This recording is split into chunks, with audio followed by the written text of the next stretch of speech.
Hi there, welcome to the channel today. So today's topic is about something which is quite dear to my heart, and the title is around demand gen versus lead generation and which one to focus on. Now there are various sort of permutations of this particular topic. Some people are like, demand gen is the way forward, and that's what we're gonna do. Some people are like, no, do lead generation. So I just wanted to distill a couple of myths around what demand gen is and what lead generation is. Now, of course, a lot of you might already know the differences between these two, but the reason why we decided to do this video is because in recent times we've seen quite a number of marketers sort of push out the idea that demand gen is the only thing you're supposed to do and you shouldn't bother doing any lead generation, and we want to try and dispel that idea. Now, first of all, according to Marketo, demand gen is the process of driving awareness for your brand, right? And lead generation, as defined by Salesforce, is the process of generating leads as a result of interest shown. So the first thing we want to ask ourselves is, okay, if we're going to generate demand, effectively the key word here is drive awareness, right? What can we do to drive awareness? The possibilities are endless. We're talking trade shows, events, podcasts, ungated videos, webinars, even attending radio interviews. PR can be sort of viewed as a demand gen activity. So the list is endless. TV can be sort of viewed as demand gen activities. So that's one part of the demand gen angle. Now you would notice that I mentioned ungated videos as part of demand gen. Now, in recent times, there's been a lot of chatter about, hey, ungate everything and let people view your content.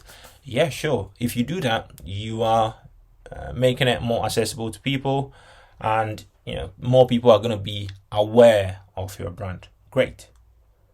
But how are you going to generate interest or leads from the demand you're generating, right?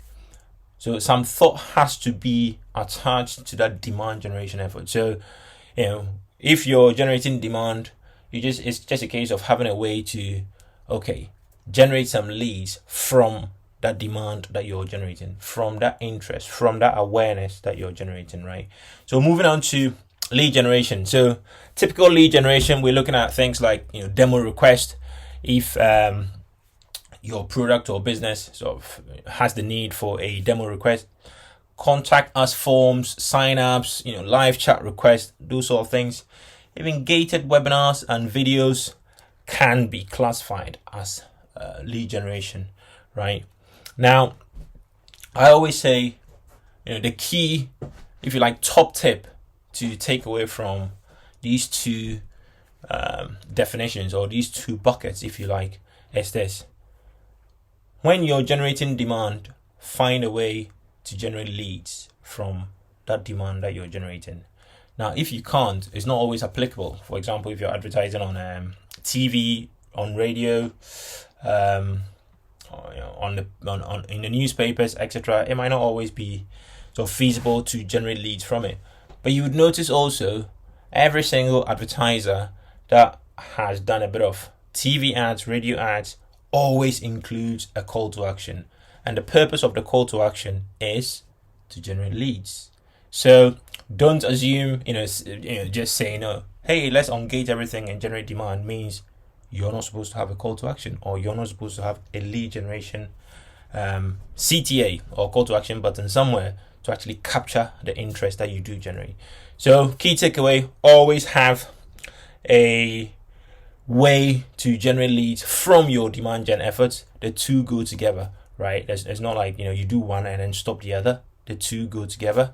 And lastly, top tip: always rank your leads based on where they come from, right? So if you're generating webinar leads, rank them as top of the funnel. If you're generating, let's say, demo requests, rank them as sort of bottom of the funnel, and treat them according to where you rank them, right? So it's completely pointless to send your webinar leads to your salespeople if the sort of qualification was a bit light, right? If someone simply gave you an email address, sending such a lead to your salespeople is a complete waste of their time, right?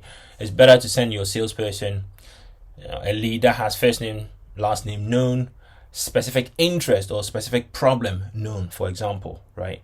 So I hope this was useful. Thank you very much. If you have any more questions, send us an email at info@suroni.co.uk and we'll be more than happy to help you out. All right. Thank you.